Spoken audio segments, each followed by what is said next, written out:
It was a sunny morning, and it didn't feel too cold. Would Charlie join me for a walk? He'd mentioned his sister's wedding last night, so maybe he had things to do. My mood sank a little at the thought of Charlie being too busy to hang out with me. He was sweet, and a great person to be around, not to mention the ease with which we flirted back and forth. Maybe it was selfish, but I wanted more. "Good morning," the waiter, this time a guy, said as he filled 2 cups with coffee. "What can I get you for breakfast?" "What's your favorite?" I asked. The guy looked at me like I'd grown a second head. "Ah, you're not from around here," he said, seemingly satisfied he'd found a reason for my question.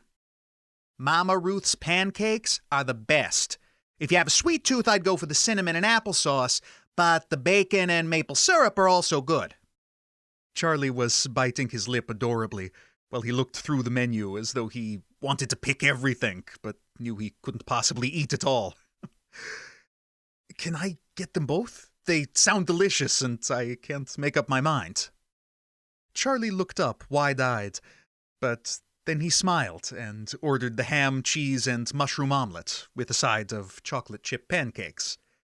"I'm pretty sure we've ordered far more than we can eat," Charlie said. "What can I say? I like trying new things," I said, as I took a sip of the dark, bitter coffee and hummed my appreciation. Charlie laughed. "What? A guy needs his coffee," I said. "Unless my country's spiced apple tea is available, I can never have enough of it, especially if it's iced." Shit. I needed to pay better attention to what I said. Because Charlie was so easy to talk to, I was struggling to stop myself from running my mouth. "Oh, where are you from?" Charlie asked. I'm from Ladovia." "You're from Ladovia? That's awesome." Yes, I went to college in Boston, but I live there now." "That must be why you don't have an accent. I love traveling, but I've never been to Ladovia," Charlie said. "You must visit one day." Charlie smiled, that easy smile I was starting to like a lot. "Would you like to go for a walk after breakfast?" I asked. "You don't have to if you're busy with wedding stuff." "I'd love to," he said, all too quickly. It gave me a warm feeling that he seemed to want to spend more time with me, too. The waiter turned up with our food. I didn't think either of us would be surprised if we couldn't finish it all, because there was just too much of it. I'd forgotten how much bigger food portions were in America compared to Europe. "This is delicious. I can't believe in all the years I've lived in America, I never tried it," I said, as I finished half of the bacon and maple pancakes.